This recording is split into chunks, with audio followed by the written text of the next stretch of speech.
Shalom, selamat pagi, amang-inang yang terkasih dalam Tuhan Yesus Kristus. Sebelum kita bekerja hari ini, mari kita mendengarkan renungan harian di pagi hari ini. Kita berdoa. Kasih karunia dan damai sejahtera dari Allah Bapa dan dari anaknya Tuhan kita Yesus Kristus. Amin. Renungan harian HKBP Sibolga Kota hari ini Jumat, tanggal 8 Mei 2026, yang tertulis dari Filemon pasal yang pertama, ayat yang ke-15 sampai dengan ayat yang ke-16. Demikian firman Tuhan. Sebab mungkin karena itulah dia dipisahkan sejenak daripadamu, supaya engkau dapat menerimanya untuk selama-lamanya, bukan lagi sebagai hamba, melainkan lebih daripada hamba, yaitu sebagai saudara kekasih. Bagiku sudah demikian, apalagi bagimu, baik secara manusia maupun di dalam Tuhan. Dalam bahasa Batak dikatakan demikian. Atiki alana ubahen nasirang ibana sangobas yan ho, asagabe saliling-liling na ibana diho. Dadabe naposom ibana, tunglobi siyan naposo, songodongan nani hahulongan, lumobi diaw, lambehama diho, mangihuton ruhu tanoon, tole di bagasan Tuhani. Demikian firman Tuhan. Saudara-saudara yang terkasih dalam Tuhan Yesus Kristus, bagaimanakah kita bisa mengakui kita sudah beriman kepada Tuhan Yesus Kristus jika masih lebih mengutamakan sebagian orang dan mengasingkan sebagian orang lain?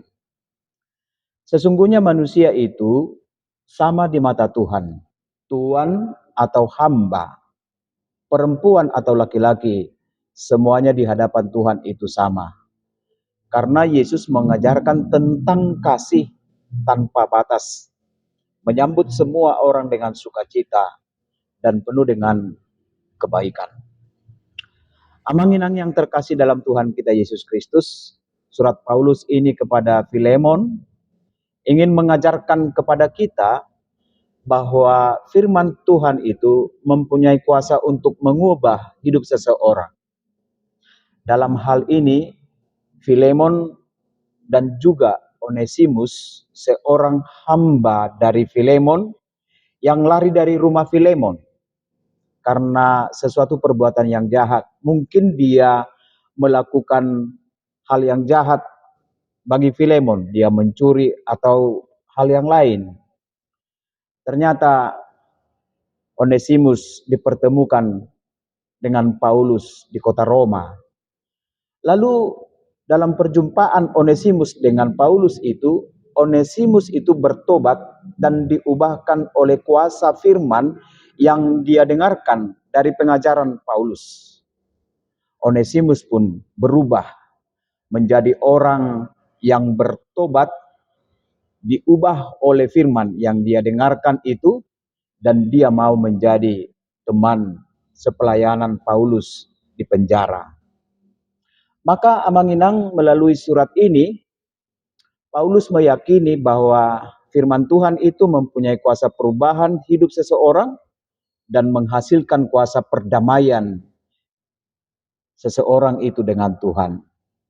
Maka dia menuliskan surat Filemon ini agar Filemon dapat menerima Onesimus kembali menjadi saudara dia yang dia kasihi. Dan peristiwa ini adalah kesaksian tentang kasih Kristus amang-inang yang sangat begitu besar. Khususnya dalam hubungan antara tuan dan hamba. Saudara-saudaraku yang terkasih dalam Tuhan Yesus Kristus, renungan ini ingin mengajak kita. Orang percaya itu harus membangun persekutuan hidupnya di dalam kasih. Dia tidak boleh memandang sesamanya itu berbeda dengan yang lain. Tetapi memandang sesama itu dengan kasih, tidak berdasarkan oleh status sosial ataupun latar belakang hidupnya. Dan betapa indahnya persaudaraan kita itu bila kita dapat saling menerima satu sama lain. menerima kekurangan atau kelebihan saudara kita yang lain.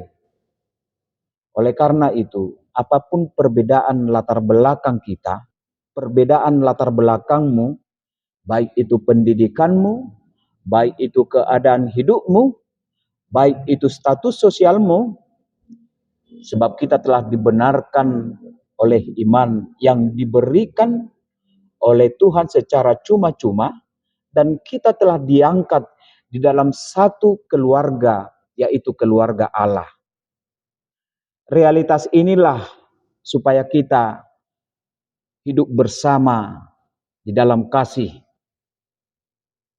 Perbedaan yang kita miliki jangan menjadikan kita memandang saudara kita berbeda dengan kita. Tidak ada lagi orang Yunani, tidak ada lagi orang Yahudi, tidak ada lagi budak ataupun orang yang merdeka. Tidak ada lagi laki-laki atau perempuan, karena semua satu di dalam Kristus Yesus. Tuhan memberkati. Amin. Kita berdoa. Terima kasih Tuhan, karena Tuhan telah menyatukan kami di dalam kasih Kristus Yesus. Biarlah kami hidup di dalam kasih-Mu, menganggap saudara kami, orang lain, adalah saudara kami sendiri. Karena itu Tuhan, jadikanlah dalam persekutuan kami di tengah gereja-Mu, diikat oleh kasih Tuhan, meskipun ada perbedaan-perbedaan yang kami miliki. Tetapi kami memandang saudara kami itu adalah saudara di dalam Tuhan Yesus Kristus. Sertai kami Tuhan dalam satu hari ini, kami serahkan hidup kami hanya ke dalam tangan pengasihan-Mu. Di dalam Yesus Kristus, amin.